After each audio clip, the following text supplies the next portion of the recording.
हे दोस्तों, कैसे हैं आप सब। Welcome back. आशा करता हूँ आप सभी लोग बहुत अच्छे होंगे। तो आज फिर से आगे हम लोग एक और स्टोरी डिस्कस करने। इस स्टोरी के जरिए हम लोग इंग्लिश रीडिंग सीखेंगे। इसमें कई सारे इंग्लिश के न्यू वर्ड मीनिंग है, जिसका मीनिंग आपको पता चलेगा, वो आपको समझाने वाले हैं। साथ में जहाँ जहाँ ग्रामर का कोई हिस्सा रहेगा उसको भी हम लोग अच्छे से समझाते हुए इस कहानी को पढ़ेंगे। तो चलिए, इस कहानी से आप इंग्लिश के कई चीज़ें जो आपको नहीं पता होगी वो आप सीखने वाले हैं। चलिए वीडियो को स्टार्ट करते हैं।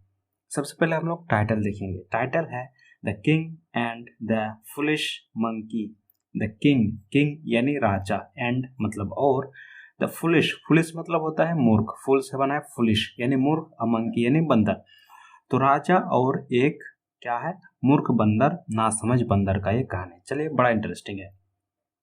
A king asked his pet monkey. A king यानी कि एक राजा, आस्क्ड यानी पूछा, ठीक है। आस्क मतलब होता है पूछना, आस्क का second form asked verb two है यानी पूछा। हिज पेट, हिज यानी उसका, अब पेट यानी होता है पालतू, अब मंकी यानी बंदर। तो उसने अपने पालतू बंदर को, जो उसने पाल रखा था, पालतू, पेट मतलब होता है पालतू, अब मंकी यानी बंदर, तो उसका पालतू बंदर को पूछा। क्या पूछा? Who said, who set beside him, who यानी जो, सेट यानी बैठा था, सीट मतलब बैठना, सीट का सेकंड फॉर्म सेट यानी बैठा था, बिसाइड मतलब होता है बगल में, बिहाइंड मतलब पीछे, बिसाइड यानी बगल में, हिम यानी उसके।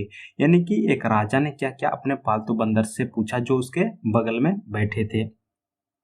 Could you please fan me as I am feeling very hot. Could you please, कृपया तुम, यानी उससे बोल रहा है कृपया तुम, फैन मी यानी पंखा कर सकते हो, मुझे पंखा कर सकते हो। इसका मतलब क्या हो गया, कृपया तुम मुझे पंखा कर सकते हो, उससे पूछ रहा है। फैन मतलब एक तो होता है नाउन मतलब पंखा, और एक फैन जो वर्ब है उसका मतलब होता है पंखा करना, पंखा झेलना, जो हाथ पंखा होता है उसे हम लोग ऐसे ऐसे, तो उसे पंखा करना बोलते हैं फैन मी, ठीक है। एज जैसे कि आई am feeling very hot, I am यानी ये देखिए आई के साथ एम, प्रेजेंट में आई के साथ हमेशा एम रहता है, और उसके साथ फील, फील एक वर्ब है, उसके साथ आईएनजी लगाया गया है यानी वर्ब फोर है, कंटिन्यूटी दिखा रहा है, कंटिन्यूअस टेंस है। तो ये क्या हो गया, आई यानी प्रेजेंट, अब फीलिंग यानी कंटिन्यूअस, तो प्रेजेंट कंटिन्यूअस टेंस है ये। As I am feeling very hot, जैसे कि मैं क्या कर रहा हूँ, बहुत ज़्यादा गर्मी महसूस कर रहा हूँ, मुझे बहुत ज़्यादा गर्मी लग रहा है, तो कृपया क्या तुम मुझे पंखा कर सकते हो, पंखा झेल सकते हो। सडनली यानी अचानक से, अ fly came and set on the Kings chest. A fly यानी एक मक्खी, फ्लाई मतलब होता है मक्खी, एक फ्लाई मतलब होता है उड़ना, वर्ब है, फ्लाई यानी मक्खी भी होता है। केम यानी आया, एंड सेट और बैठा, सीट का सेकंड फॉर्म सेट यानी बैठा, कहाँ बैठा, on the Kings chest, one यानी पर, किंग्स यानी राजा, किंग मतलब राजा, किंग्स यानी राजा का, और चेस्ट यानी छाती, तो राजा के छाती पे आके बैठ गया एक मक्खी। The monkey drove the fly away with the fan.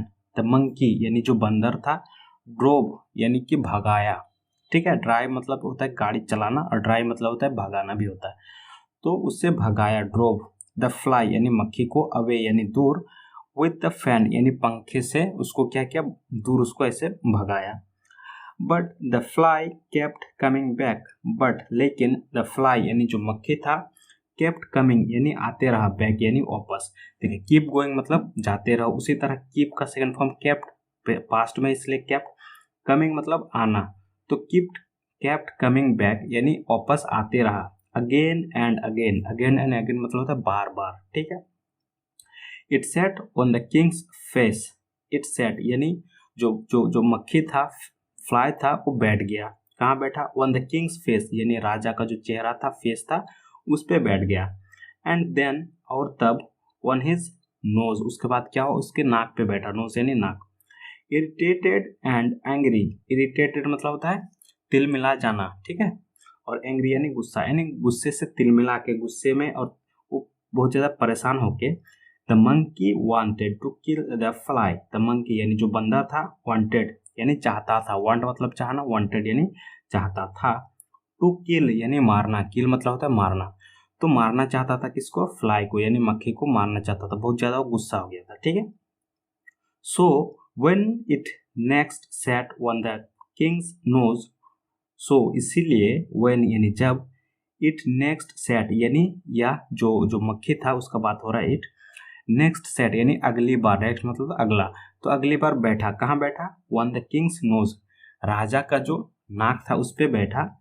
The monkey hit it, जो मंकी था उसे क्या क्या हिट किया यानी मारा, ठीक है। विथ अ स्वॉर्ड, विथ यानी किससे मारा?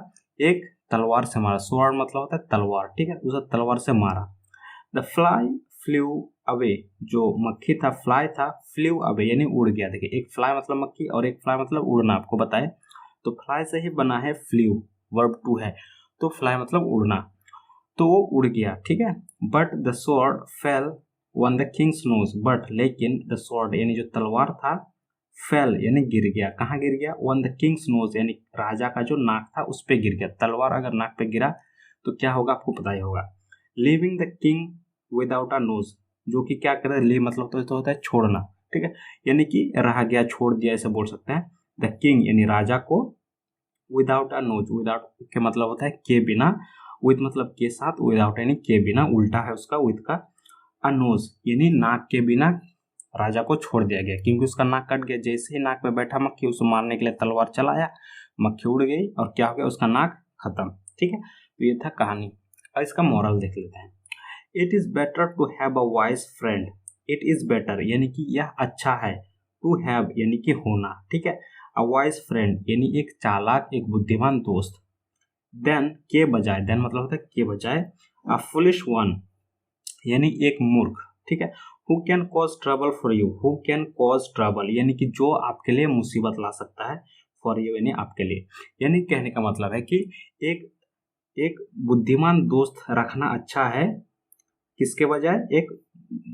एक मूर्ख दोस्त के बजाय एक बुद्धिमान दोस्त होना बेहतर है, क्योंकि who can cause trouble for you, जो तो आपके लिए मुसीबत ला सकता है, क्योंकि बंदर मूर्ख था तो इसी चक्कर में उसका नाक चला गया राजा का। तो ये बोल रहा है कि एक अच्छा दोस्त रखना अच्छा है बजाय एक नासमझ दोस्त रखने का, जो कि आपके लिए मुसीबत का कारण बन सकता है। आशा करता हूँ आप इस वीडियो से कई सारे इंग्लिश के न्यू वर्ड मीनिंग सीखे होंगे और इंग्लिश टू हिंदी कैसे ट्रांसलेट किया जाता है वो भी आप सीख रहे होंगे। तो वीडियो अगर अच्छा लगा हो तो एक लाइक कीजिए, चैनल में पहली बार आए हैं तो चैनल को सब्सक्राइब करके बेल नोटिफिकेशन को ऑन कर दीजिए, क्योंकि मैं आप सबके लिए ऐसा इंटरेस्टिंग और इन्फॉर्मेटिव वीडियो अपलोड करता रहता हूँ। तो आज के लिए इतना ही, मिलते हैं नेक्स्ट वीडियो में, तब तक के लिए bye bye and take care.